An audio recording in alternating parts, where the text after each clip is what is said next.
You are about to step into the Beryl Solomon podcast show. No fluff, talking about greatness, talking about wealth, talking about how to become the number one man or woman in your space. Let's roll. For real Jewish businessman. Shout out the homie Solomon. Nobody was following that, everybody follow him. For real Jewish businessman. Good morning, LinkedIn! It is your boy, Big B. Hope y'all had a great weekend. I know that I did. Had a wonderful time with the family, with the wife, with the kids. Beautiful. The Sabbath. What a blessing. All right, we're here back in action in the studio this morning with you to start your week off fresh with energy. So we start to kill it, rock and roll. Here we go. I would like to thank our contributors. I'm just going to jump right into it. I have a question here this is actually my favorite question that I ever got, from Stephen Lee Rachel. He asks, do you use prayer to help you achieve success in business/life? If so, please explain your perspective on it. Thank you, and have a great new week. Thank you so much, Mr. Rachel. I appreciate it. I got to let you know this is factual. You could ask my key salesman, Elias Macris. Before we go into every single meeting we do, I stop before we walk in the door and I say, God, please give us a blessing. Every single time. And every single time we crack out a deal and I walk out, I say the same thing. I look at the sky and I say, thank you, God. I remember in my old business, in my family business, one time I made a huge deal. It was actually the biggest deal of the entire history of the company.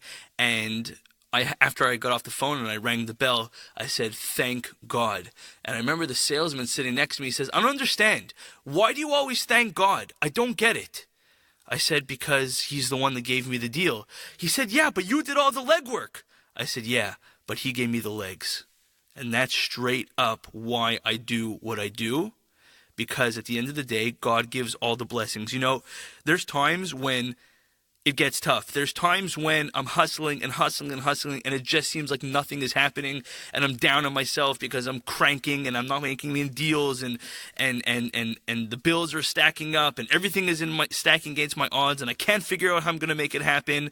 And in those moments, I literally stop the car, pull over to the side of the road, and I just say, you know what? I am here to do my best. I am here to try my best, and everything else is up to God. If he wants me to succeed, I'm going to succeed, and I trust him that I'm going to succeed. So I'm just going to go into my office. I'm going to do my thing. I'm going to spit my game, and if he chooses me to be successful, let it be. And if not, that's also good, because he also knows what's best. But I trust him that things are going to be good, because he is good, and he's going to make it good.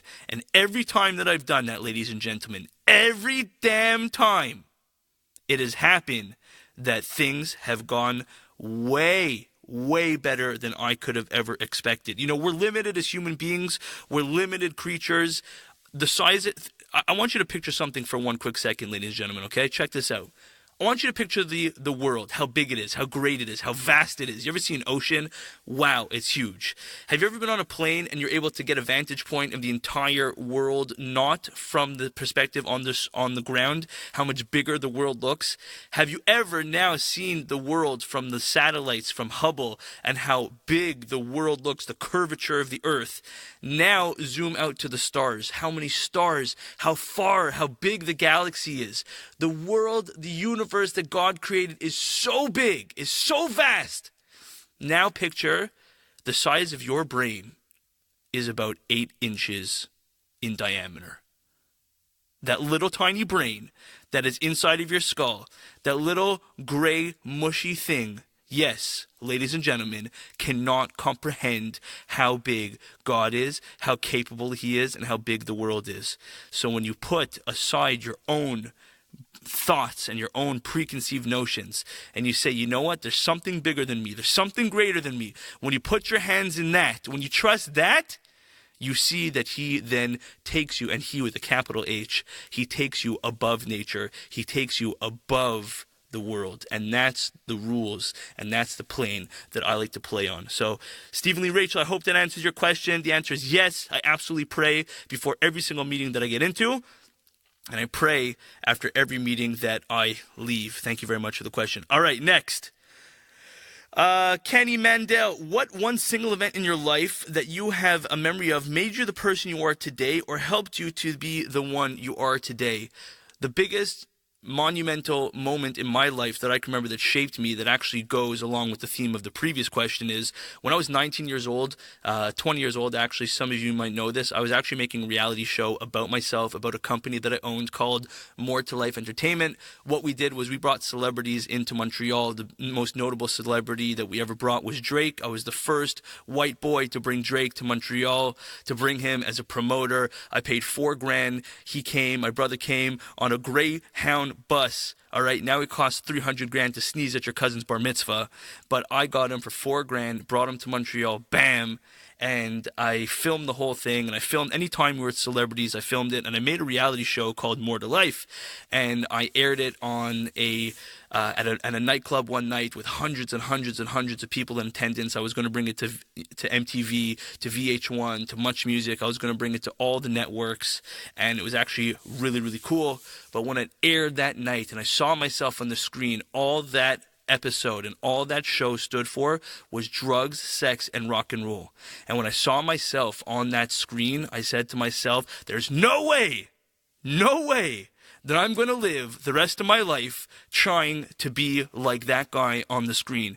And I said to myself right then and there that I have to figure out a different way to live. I never went back to the club business. I never went back into that club. I stopped dealing drugs. I stopped all the junk that I was into, and I started to look for a better way to live my life. And naturally, I was blessed that God brought me back and brought me back to my Jewish roots, and he took care of me and schlepped me out of that garbage. So that's really the one defining moment in my life that really changed me. At the height of my career, at the height of everything that I was at, I crashed, and I came back to the good way, to the good path. And now I'm able to use, by the way, it's not like I became like some little, quiet guy hiding in the corner. And no, I'm able to use all of my talents that I had before, but now they're amplified for good because God is infused in everything that I do, or at least I try to bring him in to everything I do. I remember one time, this is a little off topic, but I remember I met Run DMC, who later became a reverend. He became Reverend, and I remember I said to him, hey, Reverend, I love that you brought God into the picture, because you went from a rapper to like a reverend. And he said to me, he looked at me like, what, white boy? He said, I brought God into the picture. God brought me into the picture. And I was like, wow, I love that. So that's the one defining moment, I would say, Kenny Mandel. Thank you for that question. All right, next. All right, last question of the podcast, Konstantinos Aveliotis. I hope I got that right.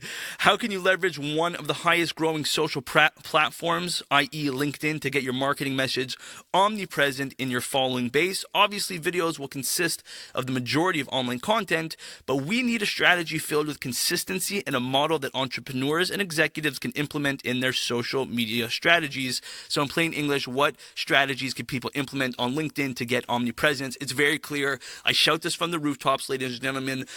And by the way, this goes with the theme so far, so I love it. God provides you the greatest story of all time, and it is called your life. Whatever happens to you is incredibly interesting, and you have to document that process. When business is good, talk about it, brag about it. When business is bad, talk about it. Let people know that you're a human being. Whatever is going on in your business, you got to let people know, because that is an incredible, incredible, incredible story. Every win that we have, I try to share. Every loss we have, I try to share. Every emotion. People like realism. People don't want to see a perfect guy talking from a stage and everything's always perfect and he's so crystal and cut and everything's going well and he's making money. And even that guy, by the way, anybody that you know, whoever is your hero, whether it's Martin Luther King, whether it's Donald Trump, whether it's Gandhi, whoever it is, whether it's the Lubavitcher Rebbe, whoever it is, at one point in their life, they had a dark moment, they had a hard moment. People want to see what is going on. Lift up the veil. The old way of doing business, where everything was perfect and everything was behind the cloud, and you had to go to your marketing department to get something approved. Those days are over, man. Those days are over. And you know who's losing right now? The banks are losing because it's so hard to get a message out. The insurance companies are losing.